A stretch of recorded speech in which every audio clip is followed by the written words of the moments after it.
ঠিক আছে যান, আমিও এক জায়গায় যাব, আমারও একটু দরকার আছে। আমি বাসা থেকে গুছিয়ে চলে গেলাম প্রয়োজন মেটাতে। বাসায় আসতে একটু লেট হলো। 3 ঘন্টা পর বাসায় আসলাম। তারপর কাগজটা ড্রয়ারে রাখলাম। তারপর বাহিরে আসলাম। এসে দেখি বর্ষা বাহিরে বসে আছে। বর্ষাকে কেমন জানি চিন্তিত দেখাচ্ছে। মেম সাহেব কি চিন্তা করছেন? আম্মুর কথায় যেন ওর জ্ঞান আসলো। হুম, না কিছু না। কোথায় গেছিলি? এত দেরি কেন হলো? জ্যামে আটকে গেছিলাম। হুম, বাবু তুই বস, আমি তোর তোর জন্য জুস নিয়ে আসছি। শীতে কেউ কি জুস খায়? খেলে ভালো লাগবে, আরাম ফিল করবি। আচ্ছা ঠিক আছে, নিয়ে এসো। First কি হলো? blood. বর্ষা শীতের মধ্যে Double ঘামছে। kill. বর্ষা কিচেন রুমে চলে গেল। বর্ষা তো ওখানে একা একা আছে। আমি যাই, গিয়ে দেখি কিভাবে জুস বানাই। আমি উঠে কিচেনের দিকে এগোতে লাগলাম। বর্ষা তখন কার সাথে ফোনে কথা বলছে, কি বলছে জানার জন্য জানালার ধারে দাঁড়ালাম। কথাগুলো ঠিক এমন। এটা খেলে মরবে তো? মরবে। তোর এই কাজটা কি ঠিক করেছিস? ঠিক না তো কি?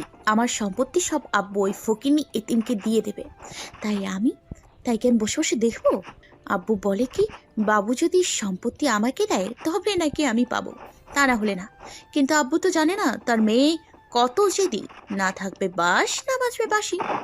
বাবুকে বাবুকে মেরে ফেললে আমার ঘাড়ে Triple দোষ যেন kill. না চাপে, সেজন্য এই দুদিন ফকিন্নির সাথে কি ভালো ব্যবহারটাই না করলাম, যাতে করে আব্বু বুঝতে না পারে আমি মেরেছি।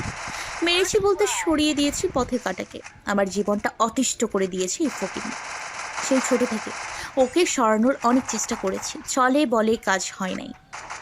এখন কৌশল করেছি। তবু পৃথিবী থেকে সরাবি? এতিমদের বাঁচার কোনো অধিকার নেই। ওরা এক একজন আমাদের মতো মেয়েদের জীবন অতিষ্ঠ করে দিচ্ছে। যা ভালো বুঝিস তাই কর, তবে সাবধান কথাটা লিক হয় না যেন, তাহলে কিন্তু আমাদের ফাঁসিতে ঝুলতে হবে। বাড়ি কাকপক্ষিতেও জানবে না, মরলেই গুম করে দিব। আমি তখন নিজেকে বিশ্বাস করতে পারছি না। পৃথিবীটা অন্ধকার করে আনছে, মাথা ঘুরছে। শুধুমাত্র সম্পত্তির জন্য আমার সাথে এত বড় অভিনয়, আর আমি এত বড় বোঝা। আজ এতিম বলে আমি এত খারাপ, আমি ফকিন্নি তাই বলে এত অবহেলা, এত বড় ছলনা। তবে তাই হবে। বর্ষা যেটা চেয়েছে, আমি তো অনাথ। আমার জন্য কেন